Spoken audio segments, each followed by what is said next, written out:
Seringkali kita dengar bahawa kaum Melayu merupakan kaum yang gagah dan hebat pada zaman dahulu. Siapakah mereka ini? Dan daripada mana wujudnya kaum Melayu di dunia? Kaum Melayu merupakan salah satu kumpulan etnik yang terbesar di Malaysia. Tapi sayangnya, masih terdapat beberapa teori tentang keaslian asal-usul orang Melayu yang belum dapat dirungkai sehingga kini. Pada asalnya, penduduk pribumi di Kepulauan Melayu merupakan nelayan-nelayan dan pelaut yang sentiasa berhijrah dari satu tempat ke tempat yang lain di persekitaran gugusan Kepulauan Melayu. Mereka ini memegang kepercayaan dalam agama Islam, bertutur menggunakan bahasa Melayu serta mengamalkan tradisi dan adat istiadat Melayu.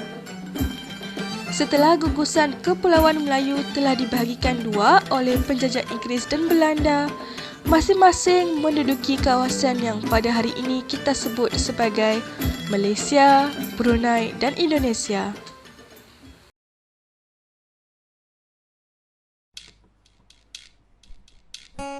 Pada tanggal 1 Syawal tahun Hijrah, seluruh masyarakat Islam di dunia akan menyambut Hari Raya Aidilfitri.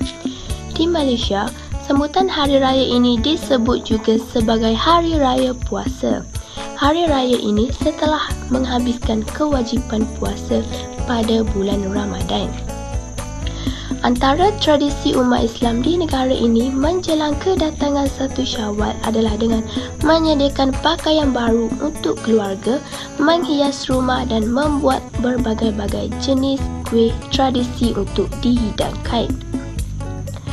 Pada keesokan harinya, semua umat Islam lelaki dan perempuan akan ke masjid untuk menunaikan sembahyang sunat Hari Raya Aidilfitri secara berjemaah. Pada pagi hari raya pertama, umat Islam akan mengambil kesempatan untuk memohon ampun dan maaf kepada ibu bapa, suami atau isteri dan dari yang muda kepada yang tua. Pada hari raya Aidilfitri juga, umat Islam akan menyediakan berbagai-bagai jenis juadah tradisional seperti ketupat, lemang, nasi impik, dodol dan lain-lain lagi untuk tetamu yang datang berkunjung dan beraya di rumah mereka. Sambutan Hari Raya Aidiladha di Malaysia biasanya dimulakan dengan bacaan takbir dan tahmid secara berjemaah di masjid. Selepas itu disusuli pula dengan sembahyang sunat Aidiladha pada waktu pagi. Kemudian bacaan khutbah akan diperdengarkan yang berkisahkan tentang pengorbanan dan perjuangan Nabi Ibrahim. Selepas habis mendengar khutbah, umat Islam akan mengambil kesempatan berkunjung ke rumah saudara mara dan sahabat handai untuk mengeratkan silaturahim. Selain itu, acara penyembelihan korban pula akan diadakan selepas itu dan 3 hari berikutnya iaitu pada 11, 12 dan 13 hari Tashrik. Seluruh masyarakat akan bersama-sama membuat kerja-kerja penyembelihan tersebut. Perkataan Maulid berasal daripada bahasa Arab yang bermaksud hari lahir seseorang. Apabila disebut Maulidur Rasul, umum memahami ungkapan ini bermaksud hari keputeraan junjungan besar Nabi Muhammad SAW.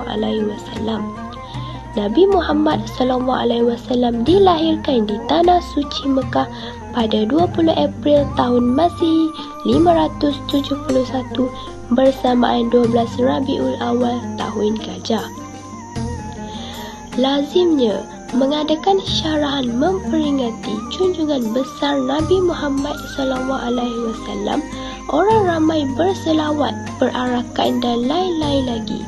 Adat perkahwinan Melayu merupakan adat resam yang menjadi tunjang bermulanya kehidupan sesebuah keluarga. Masyarakat Melayu begitu berpegang teguh dengan adat resam perkahwinan. Bagi masyarakat Melayu, adat perkahwinan sangat dititik beratkan. Sesuatu upacara dalam peringkat perkahwinan itu akan dilaksanakan secara meriah dan penuh adat istiadat. Malah, adat dikatakan akan memainkan peranan penting dalam memastikan kelancaran sesebuah majlis perkahwinan. Lazimnya, istiadat ini disusun begitu teratur mengikut langkah yang telah dirancang. Dalam budaya Melayu, adat merisik merupakan tahap awal menjodohkan teruna dan dara, di mana melibatkan pertemuan antara wakil kedua pihak. Tujuan adat ini dilakukan adalah untuk memastikan bahawa gadis yang dihajati oleh seorang lelaki itu masih belum berpunya. Ini penting kerana dalam Islam, seseorang itu dilarang meminang tunangan orang. Di samping itu, adat ini juga bertujuan untuk menyelidik latar belakang si gadis. Makna meminang dari segi istilah agama berarti melahirkan hasrat ingin berkahwin dengan seorang wanita tertentu, dan perkara ini dinyatakan kepada wanita berkenaan atau walinya. Dalam Islam, melihat bakal suami dan bakal isteri adalah sunat. Wakil dari pihak lelaki yang biasanya dipilih daripada kalangan orang tua akan diutuskan oleh ibu bapa lelaki untuk mewakili mereka meminang anak gadis yang telah dipilih. Biasanya, ibu bapa kepada anak gadis tersebut tidak akan memberi jawapan yang muktamad kepada pihak yang datang meminang, kerana mengikut adat, mereka sepatutnya diberi tempoh untuk memberi jawapan. Sekiranya pinangan diterima, pada pertemuan berikutnya, mereka akan berbincang tentang segala syarat berkaitan mas kahwin dan hantaran perbelanjaan majlis perkahwinan. Perbincangan tarikh yang sesuai juga akan ditentukan untuk melangsungkan perkahwinan.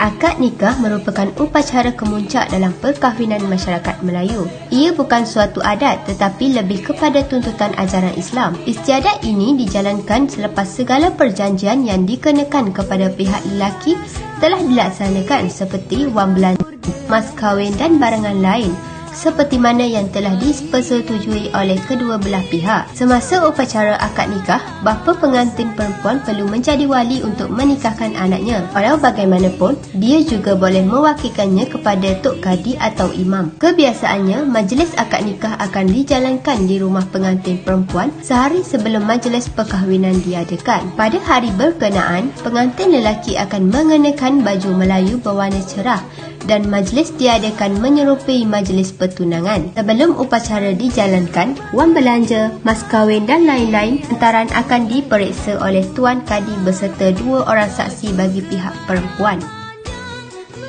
Fasa terakhir dalam adat resam perkahwinan masyarakat Melayu adalah upacara persandingan. Ketika ini, pasangan pengantin akan diandam dan dihias rapi oleh mak andam. Upacara menyambut menantu oleh kedua pihak akan disambut dengan meriah, di mana pengantin diarak dengan pasukan kompang dan silat. Justeru, tidak hairanlah, setiap majlis perkahwinan yang dilakukan secara penuh adat menganggap pasangan pengantin sebagai raja sehari. Perkataan walimah bermaksud kenduri semata-mata, tetapi dari sudut amalannya ialah bermaksud kenduri kahwin sama ada diadakan oleh pihak pengantin perempuan atau pengantin lelaki. Terdapat beberapa pakaian tradisional kaum Melayu. Pernahkah anda melihatnya? Mari kita lihat apakah pakaian tradisional kaum Melayu bagi lelaki dan juga wanita. Pengertian cekak musang berkait rapat dengan bentuk leher baju di mana tengkuknya seperti dicekak tinggi sekitar 2.5 cm melingkari leher. Baju ini mula dipakai di Johor semasa pemerintahan Sultan Ibrahim ibni Sultan Abu Bakar. Baju Melayu cekak musang mempunyai 5 butang yang melambangkan 5 rukun Islam, dengan 2 butang di atas yang sedikit terpisah membawa maksud mengucap 2 kalimah syahadah dan sembahyang 5 waktu.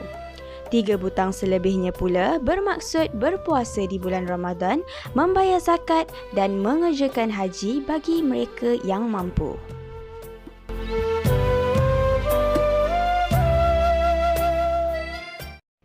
Baju Melayu Teluk Belanga atau baju Melayu Johor mula diperkenalkan semasa pemerintahan almarhum Sultan Abu Bakar.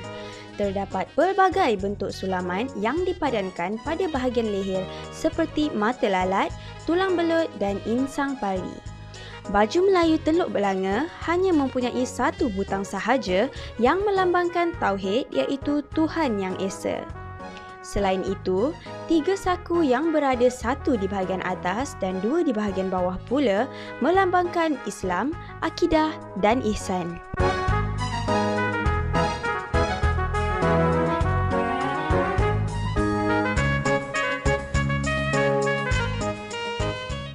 Baju kurung Kedah dipercayai berasal dari selatan Thailand.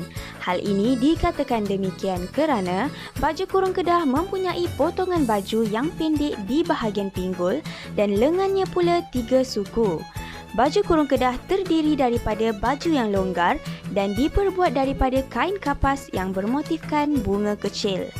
Baju tradisional Melayu ini kebiasaannya dipakai bersama kain sarung dan bentuknya yang petak dan lebar ini memudahkan pemakainya untuk melakukan tugas harian tanpa sebarang batasan.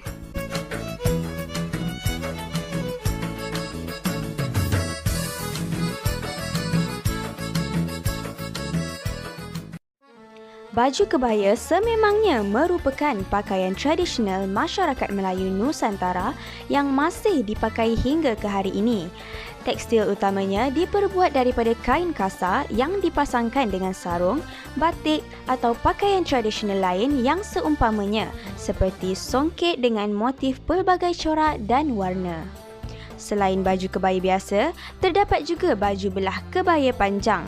Baju belah kebaya panjang ini berasal dari Johor dan masyarakat Johor mewarisi baju belah kebaya panjang daripada kerajaan Johor Riau pada suatu ketika dahulu. Baju belah kebaya panjang ini adalah sama dengan baju kebaya biasa, cuma terdapat perbezaan sedikit dari segi ciri-cirinya.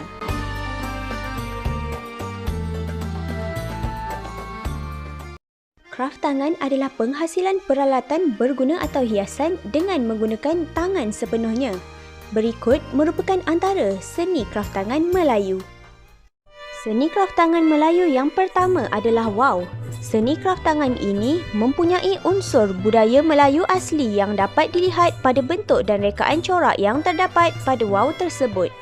Antara corak dan rekaan bentuk wau adalah awan larat dan motif tumbuh-tumbuhan. Asal-usul wau yang sebenarnya tidak diketahui walaupun dalam beberapa buku sejarah Melayu sudah menceritakan tentang seni kraft ini. Namun begitu, ramai yang berpendapat bahawa seni kraft tangan wau dimainkan bermula pada zaman pemerintahan Sultan Mahmud Shah. Pendapat ini adalah berdasarkan daripada buku Sulalatus Salatin atau dikenali sebagai sejarah Melayu yang ada menceritakan tentang wau. Seterusnya, seni kraft tangan ukiran kayu pula merupakan seni yang telah lama wujud dalam kalangan masyarakat Melayu. Seni ukiran yang dipersembahkan melalui bahan kayu ini adalah sama seperti seni ukiran lain, cuma berbeza dari segi cara dan juga teknik pengukirannya. Ukiran kayu begitu berkembang luas kerana Malaysia merupakan negara yang kaya dengan hasil kayu kayan. Di dalam alam ukiran Melayu, kraft tangan ini mempunyai banyak fungsi tertentu seperti untuk pengaliran udara ataupun cahaya dan sebagai perhiasan. Seni kraft tangan Melayu yang selanjutnya adalah labu sayung. Labu sayung merupakan kraft yang mula diusahakan oleh penduduk Melayu tempatan di kawasan pedalaman seperti Kampung Sayung, Kuala Kangsar, Perak. Kraft tangan labu sayung kebiasaannya dibuat berdasarkan 2 warna iaitu hitam dan coklat. Bentuknya adalah lepir seperti labu bocong, labu telah, labu pucung dan juga labu panai. Hiasan yang kebanyakannya digunakan pada labu sayung adalah pecah 4, bunga api, bunga lawang, bunga cakar ayam dan lain-lain. Salah satu keunikan labu sayung adalah ianya diilhamkan sendiri daripada bentuk buah labu. Corak yang digunakan pada labu sayung pula adalah lebih bersifat semula jadi. Hal ini mungkin kerana ianya dihasilkan oleh kaum Melayu wanita, maka secara tidak langsung jiwa mereka yang lebih sensitif turut dipaparkan melalui corak yang dihasilkan. Seni kraft tangan Melayu yang terakhir adalah seni kraft tangan tekad. Asal-usul dan perkembangan tekad secara langsung dikaitkan dengan kegunaan pakaian dan kelengkapan keluarga diraja atau istana. Perkembangan awal seni tekad dapat dikesan pada awal kurun ke-15 iaitu semasa zaman keagungan Sultan Melayu Melaka. Terdapat beberapa jenis tekad yang dikerjakan oleh tukang pandai menekat. Antaranya ialah tekad timbul benang emas, tekad gubah dan tekad perada. Pada masa dahulu, istana merupakan penggerak utama pertumbuhan kraf seni tekad. Ramai pandai-pandai tukang tekad dijaga oleh pihak istana. Ini kerana kelengkapan istana memerlukan tekad benang emas yang menampakkan kemewahan dan keagungan. Ramai pandai tukang tekad pada masa itu membuat tekad untuk kegunaan istana dan secara langsung, istana telah menggalakkan kraf tangan seni tekad. Sekian sahaja pembentangan mengenai budaya Melayu dari kumpulan kami. Sungai Musi airnya bersih, rumah gubuk dari kayu ulin. Kami ucapkan terima kasih atas perhatian para hadirin.